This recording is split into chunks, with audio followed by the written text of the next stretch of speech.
What's up, guys? I'm KingFroggy1st, and today I am going to be showing you my Epic Underworlds 2.0, what's it called?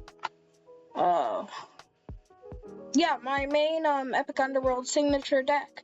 So, let's get right into it. First off, I can't remember if this was actually the card I had. It must be, but I feel like I'm going crazy. Okay, so first off, I have the custom Underworlds gate I made. Then I have 3 Aggressinators, which are really good for just getting them out to defend your points. Then I have 1 Albino Flame Bull, which has really good stats. 2 Albino Spike Dragons, which are very good because they have a lot of attack. Even though they don't have much health, they're still very good cards. Next up, I have 1 Attack Drain, which if a card has low attack, you can basically just make it so it's not even usable anymore. Then I have 1 Bloodthorn Dragon, which has 8 attack and 4 health, so this is one of the best cards in the game, I'd say.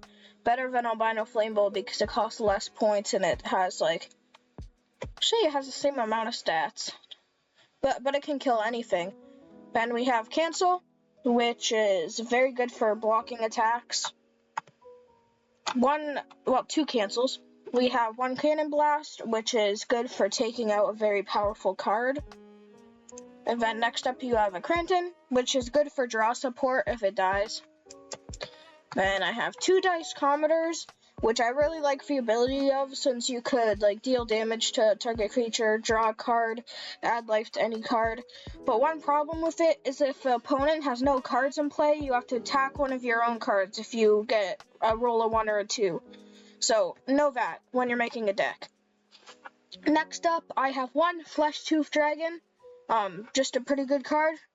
Then 1 Floodhound Dragon, which is actually better than Flesh Tooth Dragon because of its better stats. Next up, Hellsent Spear. I love this card because it does 4 damage to a targeted creature, and that can make it so if you have a card, you have 3 cards on the field, they have 3 cards on the field. If you had all of these in your hand, you could just kill all of their cards and then gain 3 points by attacking them. Next up, I have an Ickle Man, or an Icicle Man, however you want to call him. Ickle Man, doesn't really matter. But he's a pretty good card. I actually put him in my deck as a joke, but I've noticed that he's kind of saved my game a few times.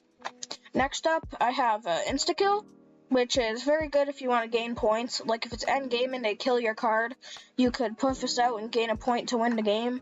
Or you could just block it and let your person stay alive. Then we have Last Stand, which is pretty good because when you're losing by 3 points, you can search your deck and add any card to your hand, which could be used to summon a very strong card. Then I have 2 Redcon Duos. Redcon Duos are very useful because if you only drew 1 creature card, you can play this and then search your deck for the other Redcon Duo to then play as well. It's very useful in that respect. Then you have Shadow Samurai. If you're going to use this ability, wait until your opponent has no cards on the field so you can double attack and gain 2 points. That's the very good thing about this card. It can let you gain 2 points. Then I have 2 Shock Staffs, which are very useful to revive cards. This card could actually win you the game. Then I have 1 Inner Archmage. It's an insanely good card. When you play it, it stuns up to 2 creatures on the field. So yeah, that's very nice. Then I have Woodland Club, which can give a creature free attack. If you give Woodland Club to, where is it? Which one has the best attack?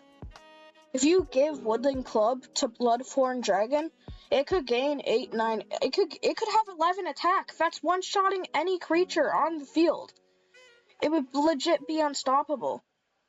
Then my side deck, also known as my Underworld Gate deck, has 1 Albino Flame Bull, 1 Bloodthorn Dragon, and 1 Duke the Nuke. Although I remember there being an Inner Archmage here, so I don't know what happened. Every time a creature attacks, it deals an extra -1 damage. Actually, no, that's a good card. Yeah, that makes sense why it's in here.